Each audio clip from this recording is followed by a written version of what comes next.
Save किया था ना? मैं सिर्फ इसलिए गया था क्योंकि उसने मुझे कॉल किया, that's it. But listen तो. Save it for someone else. जिंदगी में सेव करना जरूरी है, मगर जब बात पैसों की हो, सिर्फ सेविंग से काम नहीं चलेगा। इक्विटी म्यूचुअल फंड्स में इन्वेस्ट कीजिए और अपने सेविंग्स को आगे बढ़ने का मौका दीजिए। Mutual fund investments are subject to market risks. Read all scheme-related documents carefully.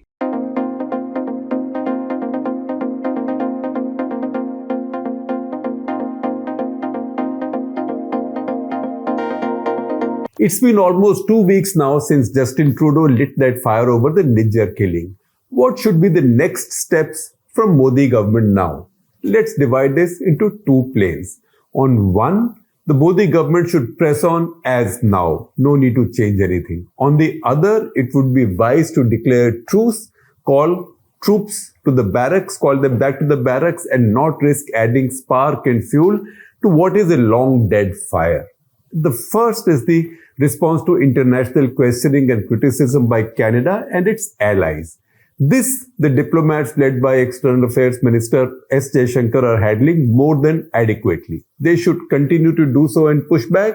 It helps, of course, that there is near total anonymity in Indian public opinion. The political class has also closed ranks in the larger national interest.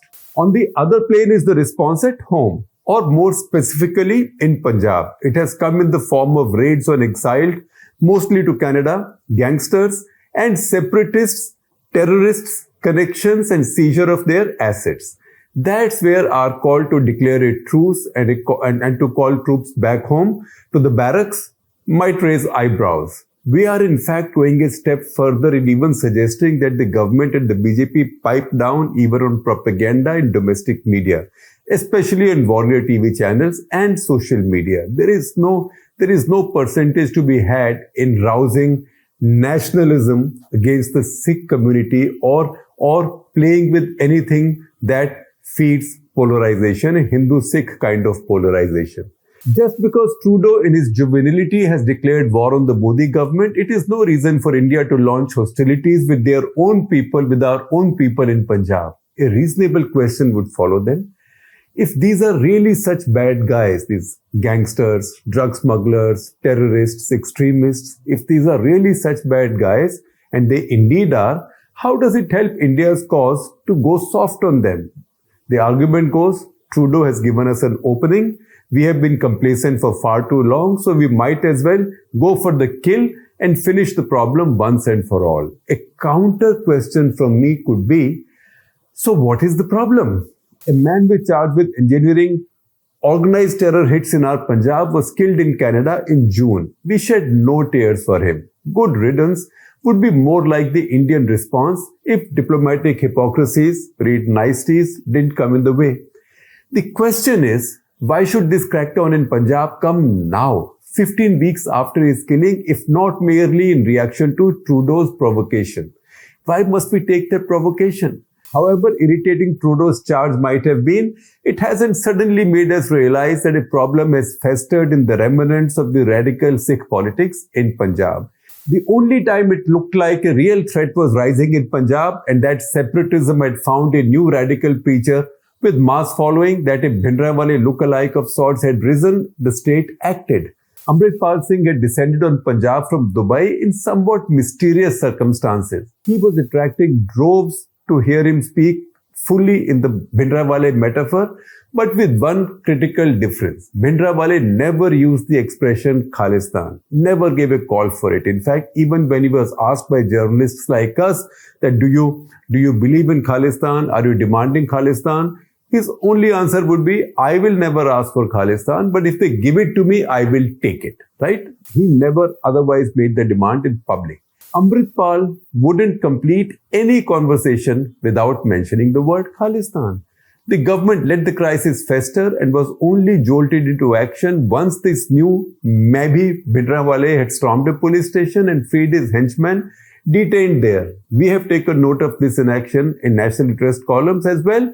In fact, a particular column of which I will share a link with you, you will also see a screenshot on your screens.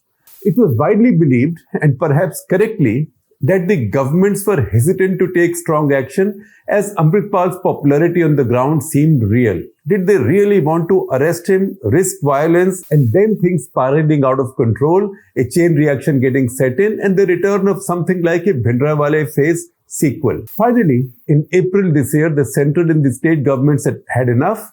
They moved in tandem, arrested Amritpal and his core team after several weeks of chase. Amritpal and his men are now locked up in distant jails. Many of them, including Amritpal, are in Upper Assam's Dibrugarh jail.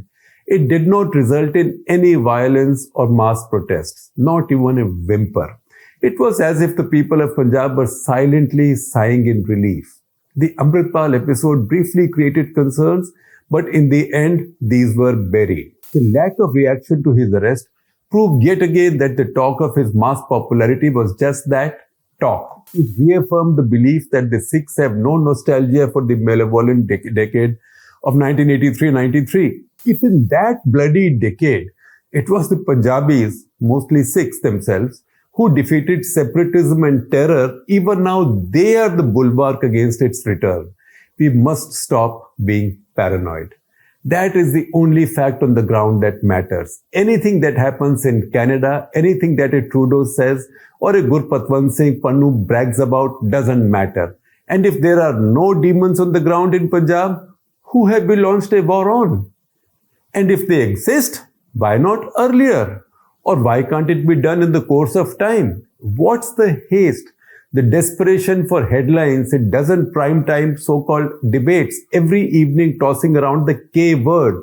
Why are we intent on rebuilding a brand that's already faded away? As we argued last week, there is no Khalistan sentiment in Punjab. Zero.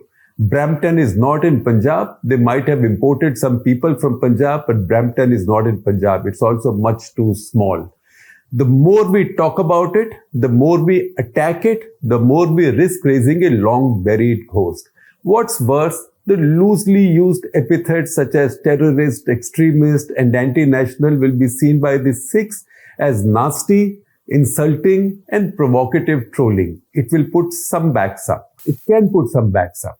We need to understand the risks. Policy should always be run by politicians, never by the police. The cops can help a national political objective, but once you leave such a sensitive old issue to the police and intelligence agencies, they act from muscle memory. So do the recipients of their attention. And we know that in a police excess, an innocent may be victimized.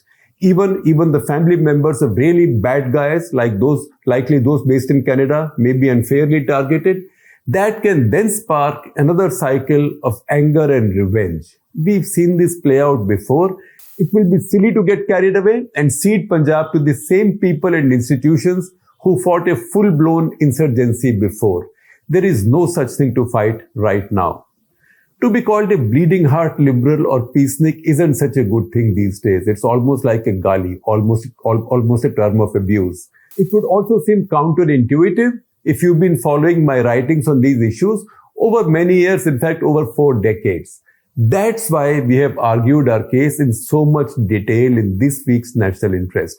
First of all, gangsters in Punjab, the nexus of drug smuggling, gun running, extortion, and complicity with stars of the popular culture, mostly Punjabi music stars, targeted terrorist killings are an ongoing and familiar phenomenon. It has to be tackled all the time as organized crime, not as a separatist insurgency, because none exists. The risk now is a state gone into overdrive provoked by Trudeau. Much of this flurry of action is to make a point to Trudeau and to his supporters, to remind them that there is indeed a problem for India to fight in Punjab and that its fountainhead lies in Canada, his country, and his politics. We are not saying be kind and forgiving to the really bad guys. Just deal with them as you would in the normal course. Not like today, because nothing new and threatening has happened on the ground in Punjab, nor is anything likely to in the immediate future. There is no point or counterpoint to be made to Trudeau. India is too big and experienced to let a declining leader of a distant nation of 3.5 crore, just about the population of our Punjab, knee-jerk us into unleashing action and forces that could amount to painting the devil on the wall. That's why we dare to suggest that it is vital to call troops back to the barracks and declare a quiet truce in the warrior media as well.